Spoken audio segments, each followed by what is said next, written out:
All right, ladies and gents, welcome to this interview. I am super excited today and fired up. I got my good buddy and fellow teammate here, Samuel Mojica Jr. is in the house, coming all the way from Miami. I'm here in Boracay in the Philippines. This is the power of the internet. This is why we love what we do. Guys, listen, you are going to be shocked when you hear the story, the journey, the heartache, the heartbreak, the failure, and the success that this young man is having inside our team. I'm going to let him explain all that. I'm not going to get into it. He's the man, and I want to welcome you here today. Samuel Mojica Jr., buddy, I've been following you for a while. You are one of the inspirations for me inside our team, and it is my pleasure to have you on here today. How are you doing, buddy? Welcome to the show. Hey, what's up, Sivi? Thank you so much for that introduction, man. I'm doing awesome. Thanks for inviting me onto this interview. Yeah, man. Cool, man. It's my pleasure to have you here for sure. Thanks for making time, bro. I know you're busy. You got a lot going on. This is what we're all about. So, man, let me just get straight into it. Let me ask you, what was your life like, back in the day? You've been in Black Ops now, I'm not sure how long. Before Black Ops, tell us a little bit about your life before Black Ops. Before Black Ops. Yeah, man. All right. I want you and everyone else watching this to sit back on your seats because I'm about to take you on a journey. And it was the hardest journey to this day that I've ever walked. Back before Black Ops, this was about over a year and 2 months ago. I used to just, I just graduated high school. I wasn't working a job. And I remember one day in specific, where I was watching the television and then it happened. Somebody knocked on my door. I went to go look. I opened my door. And on the other side of that door, in tears, I saw my mother. So she was screaming, she was panicking. And when I sat her down and I calmed her down, I asked her, Mom, what's up? What happened? And she said this, son, pack up your things. We just lost our home. The only thing we have to our name is that car. And here's the thing. My mother has always been the type of woman to provide for her kids. This is the first time it's ever happened to us. So I packed up my things. We put everything in the car. We got in that car. And on that car ride, it actually hit me. When I looked to my left and my mother was crying and she was telling herself she felt like a failure. She felt like, how could she let this happen to our family? I realized that I have failed my family because I was not in the financial position to write her a check and get us out of that situation. So that same day, we actually went to her best friend's house. And I still remember this because this was the hardest day of my life. I went into that bathroom and I looked at myself in the mirror and I said these words, Samuel, I'm disappointed in you. You know better. You should have done more. You should have been working a job or doing something rather than wasting your life feeding off of your parents. And that day, Sivi, is when I made a decision. I would not let this stand. This is not where I'm going to stay. And that same day, I went looking for a job. And thankfully, by the grace of God, I still believe I'm blessed and lucky that I found this. I found a job at a bread factory because I was willing to take anything I could get. I had nothing else to my name. I started that bread factory job, and I want you to imagine this. When I stepped into that factory, the smell of bread hit my nose. Imagine toasted bread. You're toasting bread and then amplify that by 10 and it hit my nose. I started hearing the clanging of papers all around of, the rules that we had to follow, the metal around us, right? All the machinery I had to learn and I had to handle. That day I made a decision. This is only temporary. I am not going to be here forever.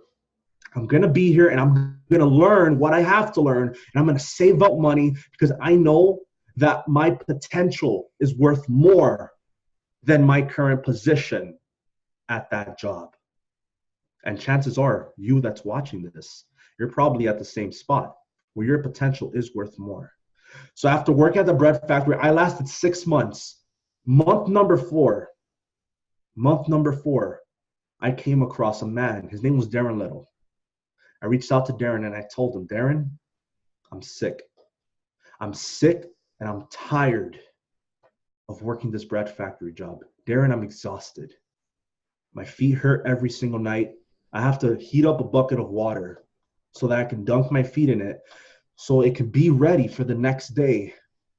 I'm living paycheck to paycheck, and I know that if I were to lose this factory job, I would have to face that man in the mirror and accept my failures again. And I don't want to do that, Darren. I'm terrified of that. I'm scared of that. I've seen what you've done for others. How can you mentor me? What do I have to do? And that, Sevi, is what happened before Black Ops. That was my life before Black Ops. It sucked. Wow, dude. Wow. Well, man, you know, a lot of people find themselves in really terrible situations, and that's one of them. You know, losing your house, seeing your mother crying. You know, that's hardcore, man. That's hardcore. So tell me then, I guess, what happened, you know, when you met Darren? Like, what happened then? Good question. What happened when I met Darren? It wasn't easy. Darren, here's the thing. Let me tell you a little secret about millionaire mentors. Not just average mentors, millionaire mentors. They're very straight to the point. They'll look at what you're going through and they'll tell you the one thing you don't want to hear. The truth. They'll tell you the truth. And Darren told me this, Sam, I'm gonna be straight out with you. I don't just mentor anyone, and you probably don't even have the money to have me as your mentor. Yet, this is how much it's gonna cost. He told me the price. I was frozen, man. I was shocked. The price that he told me was more than what I had in my bank account. But then he said these words, Sam, if you can show up with that money, I will change your life forever. And I believed him because it wasn't just his results that I was looking at. It was all the people around him. So what he did, he gave me a goal.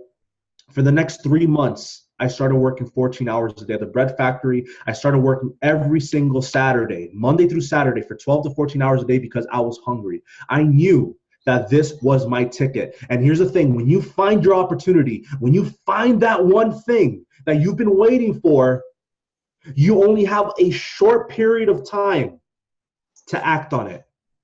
And if you don't act on it in that short amount of time, it is gone. And I knew this was my opportunity.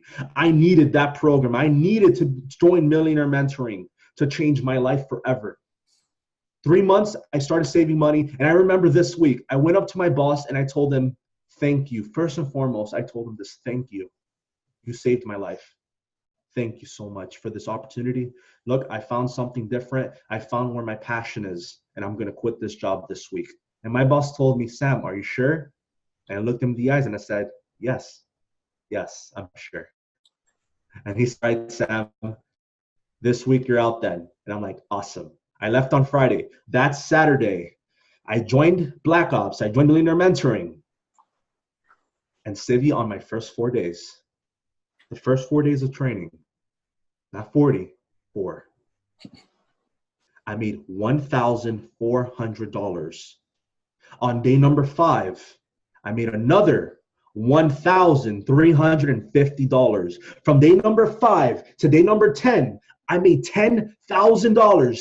From day number 10 to day number 21, I made more money in 21 days than I did in all 6 months of working at the bread factory. And I ended my first month, my first 30 days in Black Ops with $23,000 in the bank. And something that I found out, and here's the kicker, for anyone that's hearing this, I realized that the reason I did all this wasn't just to make the money. The money wasn't the biggest factor. What I realized, and listen closely because I'm only going to say this once, I realized that my main motivator was that I wanted to look back in the mirror And I wanted to tell that man I saw, Sam, I am proud of you. I love you. I respect you. And thank you. And that's what happened to me. Now, ever since then, Civi, I've been working online for over 1 year and 2 months because of Black Ops. And I'm still doing, this is one of those things that you don't just leave from it. I'm still doing Black Ops. I'm still doing Millionaire Mentoring. It is still making me money. And something that's really important is that now I'm financially independent, where I can create money anywhere I go. And that's what Black Ops did for me. Standing ovation, man. You know, number one, that's the most inspiring thing I've heard in a long time, honestly, okay? And number two, you know, it takes courage, right? It takes courage to stand up for what you truly believe is your calling. You know, I feel the same way. It takes like an inside power to be able to know and understand when something feels right, and you can see other people succeeding, doing certain things, and you know down deep, if I could just get there with those guys, if I could learn what they're learning, you know, if I could get involved with a team atmosphere like this and be actually trained and guided by actual millionaires who actually know your name, who pick up the phone and hold you accountable when you're slacking off, and they also give you a call when you're succeeding. Those are the kind of mentors and people that we surround ourselves with. And that's why now we have stories like yours inside our team, right? It's just amazing. So, Sam, any last words for our viewers out there who are watching right now and just are, I'm sure, sitting on the edge of their seat, probably have a tear in their eye, because that was an amazing, amazing, inspiring story, man. I love it so much. Any final words for our viewers here for us today, bud? Yes, I do have one piece of advice that if you follow this, you that's listening, if you follow this, it'll transform your life within these next 24 hours. And it's this. Money is a tool that's meant to be used, not hoarded. Money in the bank is worthless, but money that's invested into yourself is priceless, because what you learn can never be taken away from you. So stop waiting. Stop leaving that money in the bank. It's doing nothing there. Start investing into your dreams so that you can pay the price today to pay any price tomorrow. That's my last piece of advice, Sevi. Brilliant. That's very sound advice. Thank you very much for that. And you are right about that. You are right about that. All right, buddy. Well, thank you very much for coming online today with me. I appreciate your time. I know you're a busy guy. Everybody who's watching out there, thanks for checking out the interview, right? There's a link or a button around this video. Go ahead and click that. Reach out to Samuel or myself. Jump into this with us. It is life-changing. Honestly, it's not about the money. It's about the skill set. Like Samuel said, it is priceless. So hope you guys are having a wonderful day. Civi here from Boracay. Samuel coming at us from Miami. And we will catch you guys on the next broadcast. See ya. See you guys.